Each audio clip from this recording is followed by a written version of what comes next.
Good morning. Good morning. Good morning. Good morning. Today is Thursday. Thursday is my favorite Facebook Live session of the week.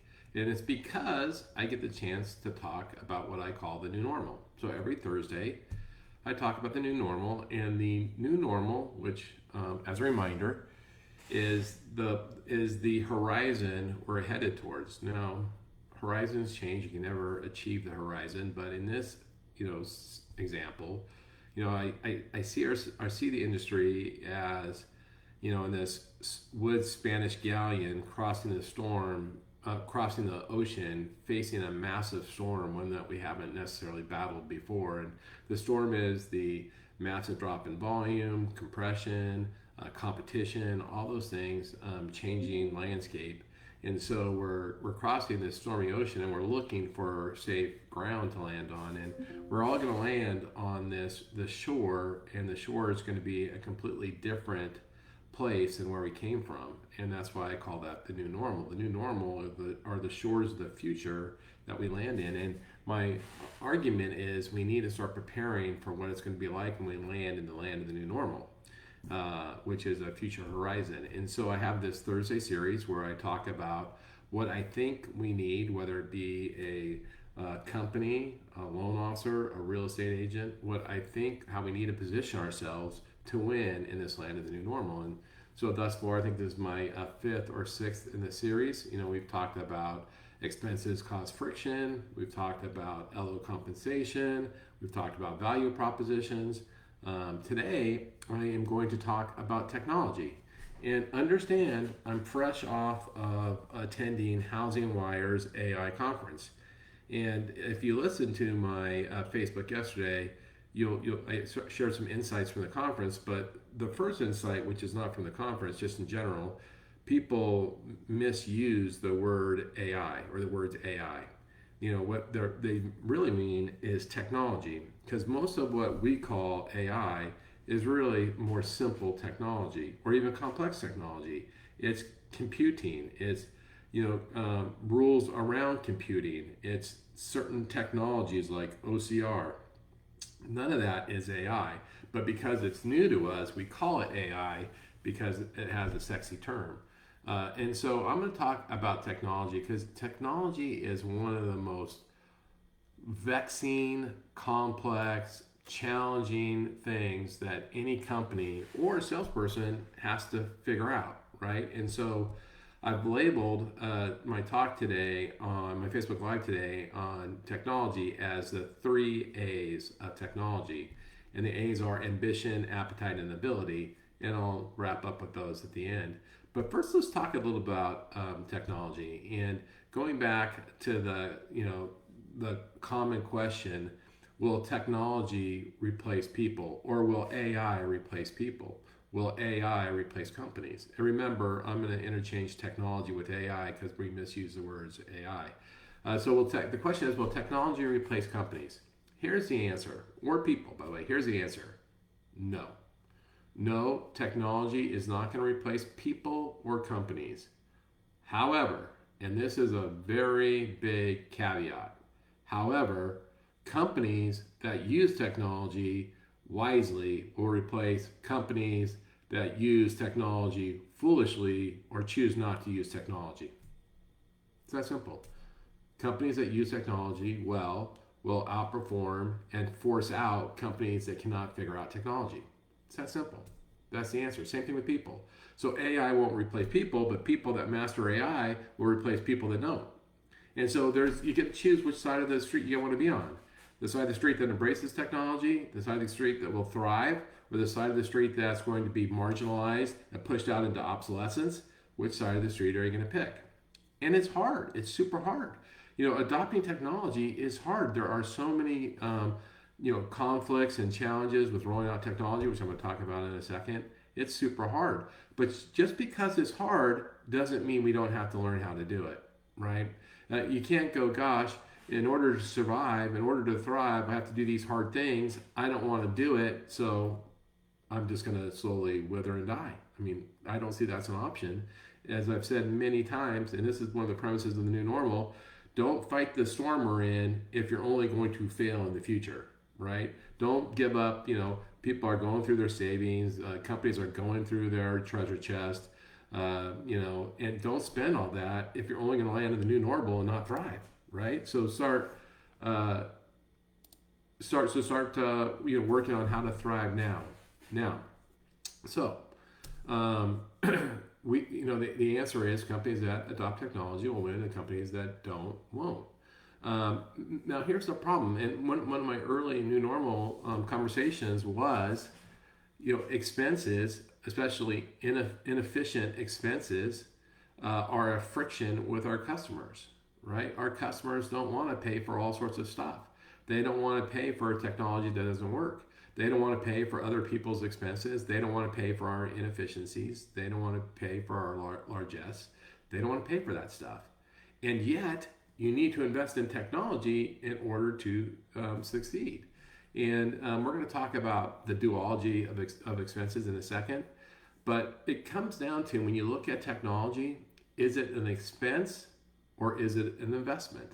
Right? And that's not so easy to tell, right? An expense is really something that doesn't work, that doesn't gain traction, that you don't optimize, where an investment is something that builds your value proposition and gets stickiness with your employees and creates value to your end consumer.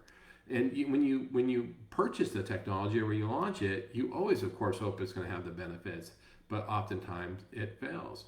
And I'll tell you, starting with this, as you think about this and you think about what the industry has gone through in the last few years, we've had to massively cut expenses. And one of the low-hanging fruits was cutting technology that didn't work or didn't live up to its promise. And so companies have been in the mindset of get rid of technology, right? Get rid of, even simple technologies. Get rid of the work number, it costs too much. Get rid of LoanBeam, it costs too much. Get rid of POS systems. Get rid of marketing, MarTech stuff. Get cut, and most of those, by the way, cuts have been wise. If you're not getting the most out of something you invest in, it starts to become a drag on your success. Cut it.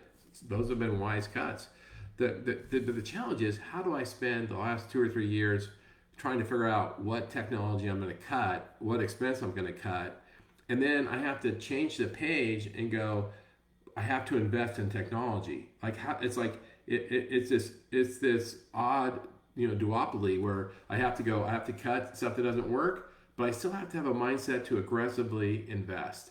And it's very hard to have two sides of your mind on this. Cut, invest. I'm gonna get rid of this technology that doesn't work, but I'm not gonna become so scarred or jaded that I'm gonna turn my back on still pursuing technology as a benefit to my company and my employees and my customers. And it's a very, very hard thing to do. Very, very hard. It's hard to say, I'm gonna get rid of these 3 things, but tomorrow I'm gonna invest in this thing.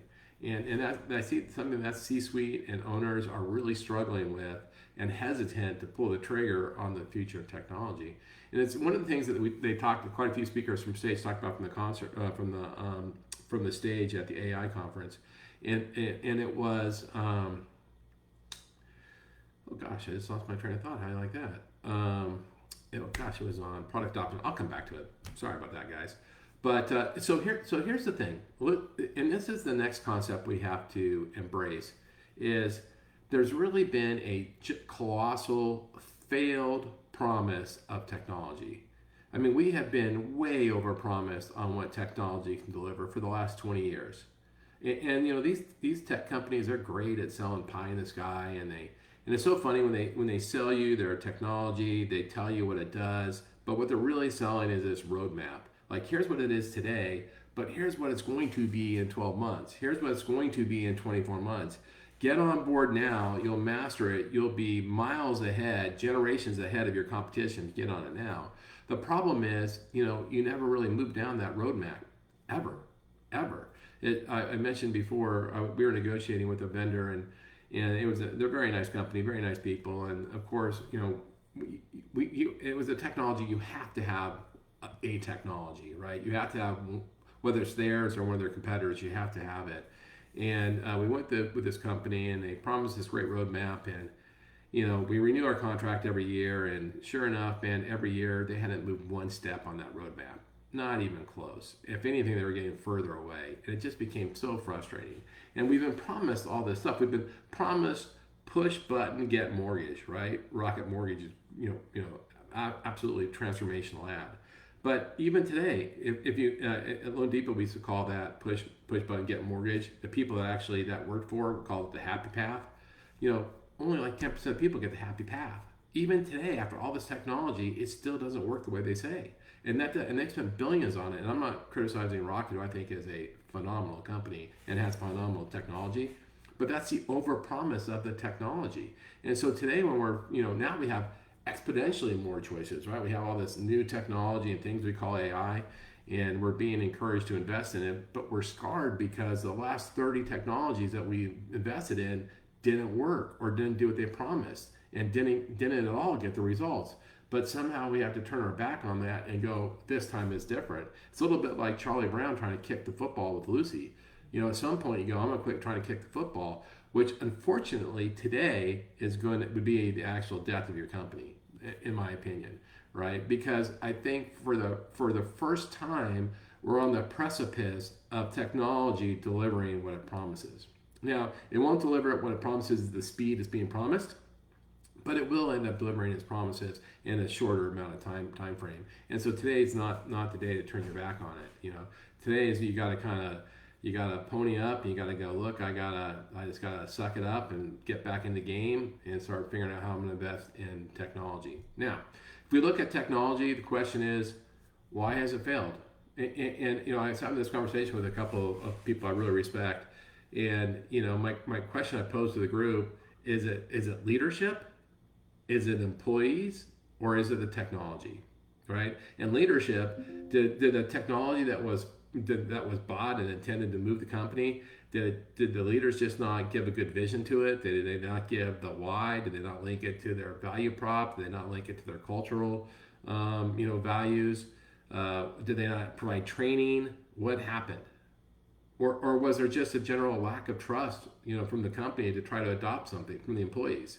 And on the employee standpoint, employees could be difficult things, because if you look at fulfillment technology, you get a natural resistance because the people who have to adopt it fear it may replace their jobs, right? If you give me automated underwriting, if you give me, digital doc retrieval, if you give me, automated conditions, and I'm an underwriter, I'm a little leery that, hey, this is going to replace my job, right? And so then I sabotage it, I resist, and then I don't like change on top of it. And same thing, sometimes with salespeople. Salespeople will go, gosh, I love this horse and buggy. I've always rode a horse and buggy. I know how to use horse and buggy. I don't want to learn how to drive that dangerous car. I don't want to waste time. My clients don't want me to drive a dangerous car. I'm just going to resist, and sabotage it, right?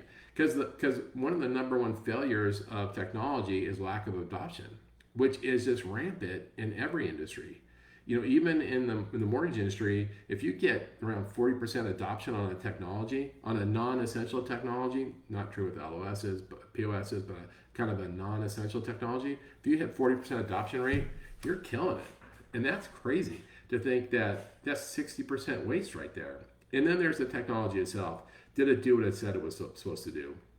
And oftentimes, technology may or may not work, but it doesn't integrate with the other technologies, because in the mortgage world, in the mortgage, ecosystem, even the smallest lender might, use 200-300 technologies that are bolted together, tied together, intertwined. And how does that new technology intertwine with all of it? How does it integrate? So, and what's crazy is let's say you buy a MarTech technology. I'm not going to name one. Let's just call it, call it beach ball for all I care. And beach ball is supposed to change your life. But the thing you don't have to realize is you have to pay for integrations to every other one of your technologies that has to integrate with beach ball, whether it be your pricing engine or your LOS or your CRM. You have to pay for integrations, which is wonderful, right? And then oftentimes the integration is minimal, right? And there's very little dynamic integration, where you get two-way integration, meaning that, hey, beach ball does X, it experiences X, and then that delivers that information back to the mothership to be collected in a different platform. So think of, like, let's say whatever beach ball might be. Let's say it's an ABM system that you're sending, some sort of ABM marketing to your past clients. Well, your past clients interact with Beach Ball, but Beach Ball refuses to deliver that communication to a CRM system. So you don't have one point of truth. Loan officers have to go from screen to screen to screen, which is super inefficient. But Beach Ball doesn't want to give away its power to what makes you work better. And I know I gave a very confusing example, but just the integration piece is crazy. And then oftentimes the thing doesn't work the way it's supposed to work. So is it leadership, employee, or technology? It's really hard to say. Sometimes it could be any of them or all of them. And it goes back to when you think about technology, and because we're going to get to the 3A's next. If you're a company and you're trying to figure out what technology you want to deploy, you have a few hurdles to get to first. One, does that technology align with your value proposition? Two, does it align with your cultural values, right? Three, are you a company with standards or no standards? And then four, do you have solid training and support? The most important of all those are standards. Because look, if you invest millions of dollars in a technology, whatever it happens to be, what you're saying is, look, I believe this technology is going to give us the best value proposition as a company. That's what you're saying, because you're not going to spend the money otherwise. It's going to make us the most competitive or effective company in our space, right?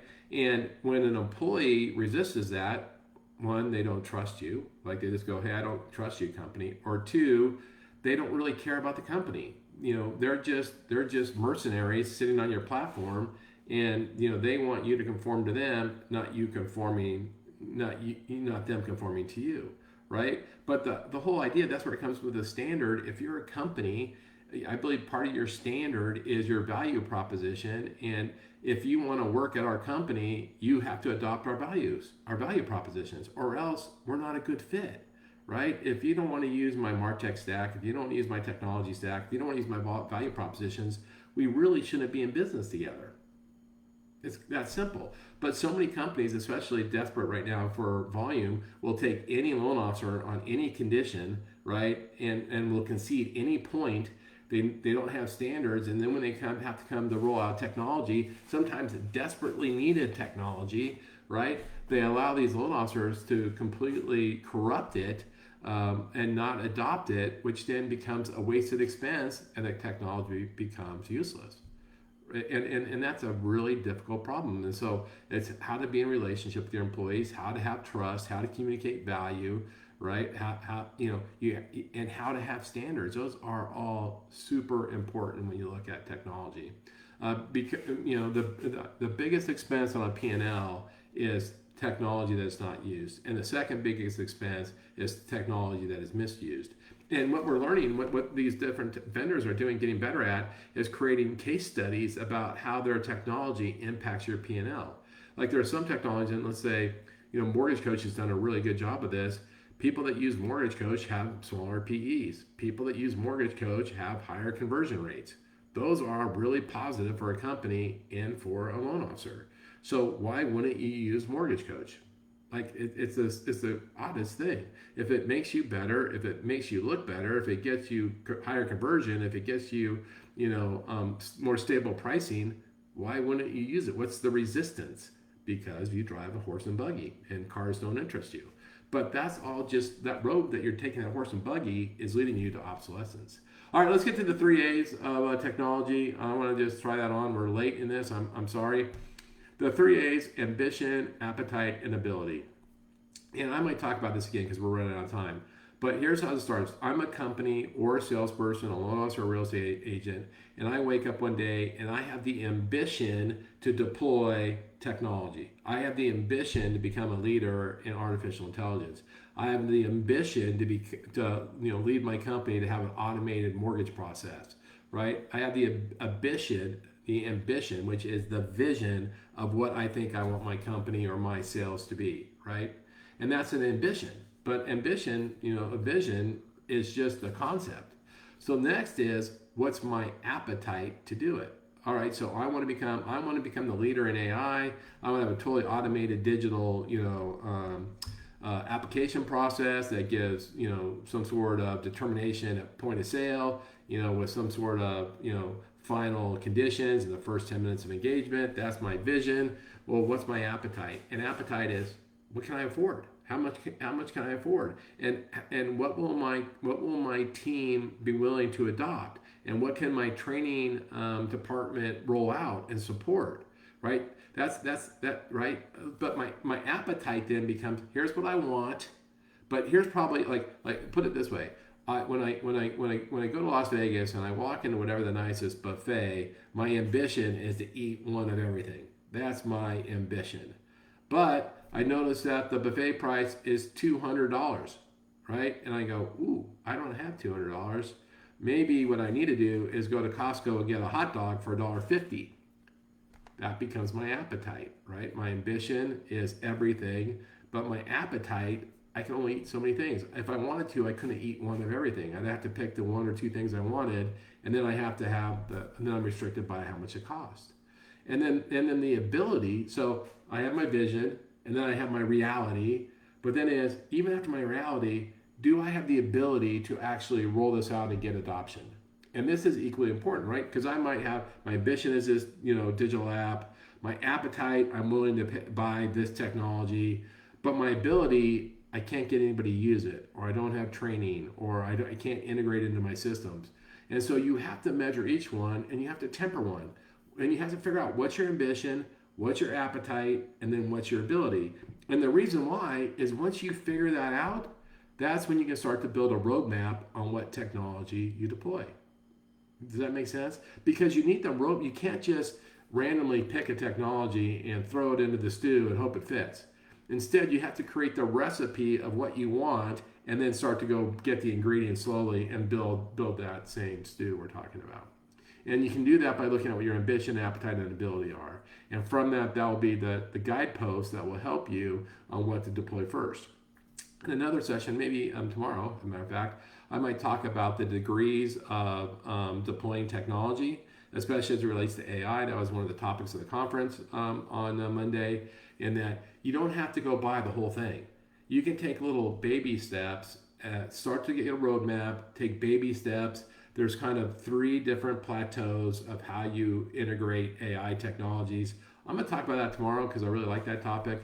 I apologize about going long today. I appreciate if you check me out. Appreciate if you would check me out on social media. I hope you get something out of these things. We have a channel, I think, on YouTube that has my different topics like the new normal or the book club. You can go there and check out my past videos on this. They're much shorter. I'm going to end this now, going long. So I'm so sorry about long. Go have a great day. Think about what technology, think about what kind of courage you have to get the technology you need to lead yourself or your company into the future of the new normal. Thank you. I'll talk to you tomorrow. Bye.